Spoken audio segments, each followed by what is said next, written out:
E aí, vamos lá? Aquele crescimento de 1% todos os dias, como é que vocês estão? Espero que bem, eu estou melhor que mereço. E hoje, para que isso continue, eu queria que a gente crescesse a respeito de uma mentalidade sobre conselhos. Como assim conselhos, Fernando? Com certeza em algum momento você já ouviu, acho que eu já até falei isso aqui, que se conselho fosse bom, você não dava, você vendia, não é verdade? Eu discordo um pouco disso. Eu acho que conselho você dá, você não vende, você dá e dá para quem você ama. Só que nem sempre as pessoas que ouvem esses conselhos, eles ouvem de verdade. Porque parece que não ouve, porque às vezes não coloca em prática. Eu queria compartilhar isso a partir da ótica do que está escrito ali em 1º livro de Reis, capítulo 12 e capítulo 13, onde faz menção de dois personagens a princípio, quais são Roboão e Jeroboão. Roboão, para que vocês entendessem, era filho de Salomão. Ele, depois que o pai morreu, ele foi colocado como rei. E aí ele foi pedir conselhos para as pessoas mais velhas, mais experientes, sobre o que faria sobre aquela nação, pois o povo foi até ele pedir para que ele diminuísse as cobranças que havia sobre eles, porque era muito pesado, era muito difícil para eles cumprirem.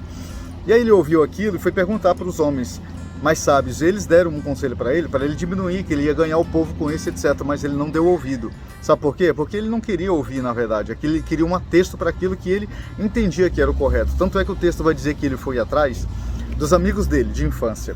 Daqueles que andavam junto com ele e que tinham uma mentalidade parecida com a dele. Porque ele queria ouvir aquilo que ele queria ouvir. Ele queria ouvir aquilo que era conveniente para ele. Só que, geralmente, quando a gente não ouve os conselhos que nos são dados, e são dados com carinho, por algum propósito, por algum fim, a gente paga o preço. E o triste é que não é só a gente, muita gente paga o preço. E ainda seguindo essa linha, a nação inteira foi dividida após isso. A nação de Israel foi dividido 10 para um lado e ficou um só. Só Judá, que ficou com outro homem chamado Jeroboão, que também não ouviu o que Deus disse para ele. Deus deu algumas coisas para ele, algumas delimitações. Mas em algum momento ele decidiu fazer as coisas por conta própria. Dá uma lida lá no texto que você vai entender um pouco melhor. E ele amargou um preço muito alto.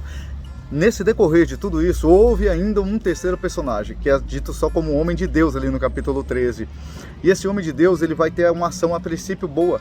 Ele foi mandado ali para Betel, para poder falar com, se eu não me engano é Betel,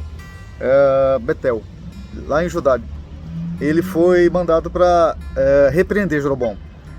E aí ele vai dizer em certo momento, Jeroboão chama ele para estar com ele, para comer e tal. E ele diz que não ia comer, que na verdade se ele desse até a metade, acho que é no versículo 7 e 8 ele vai dizer isso.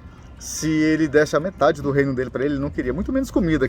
Que Deus tinha falado para ele que não era para ele sair do caminho e nem comer nada naquele lugar. Só que aí aparece um quarto personagem, que é um homem idoso, que o texto vai chamar ele de um profeta já idoso, profeta idoso. E esse homem soube de tudo que tinha acontecido e se viu ameaçado pela nação que ele estava, pela família dele, pelos filhos dele, e vai atrás desse homem de Deus.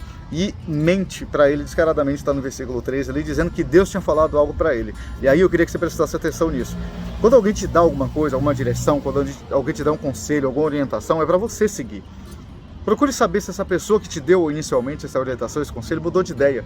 Porque às vezes a gente muda aquele propósito inicial que é dado diante de um conselho, de uma proposta, etc., sem saber se realmente era isso que Deus queria. Ou se era isso que essa pessoa queria, né? No caso, independente se não for Deus ou não. E aí ele pagou um preço muito alto. Qual foi? A própria vida. Porque a esse homem, nesse momento, ele mentiu e ele não foi usado por Deus. Mas depois, na sequência, ele foi tomado por Deus. Para quê? Para repreender o homem de Deus e dizer: você fez aquilo que não era para fazer. Você comeu onde não era para comer, você se desviou do seu caminho. Apareceu um leão no meio desse caminho e comeu esse camarada. Matou ele, não comeu, deixou o corpo lá dele caído. E o texto vai dizer que depois lá na frente, esse falso profeta aí, esse homem que era idoso, que deveria ser um exemplo e não foi, ele quis ser enterrado do lado desse homem. Por quê? Porque ele disse que tudo aquilo que ele foi fazer e que ele estava dizendo era realmente da parte de Deus. Talvez foi uma forma de se arrepender, não sei. Mas uma coisa é fato, o propósito para o qual aquele homem de Deus foi fazer não se cumpriu totalmente. Por quê? Porque ele não ouviu a orientação ou conselho de Deus.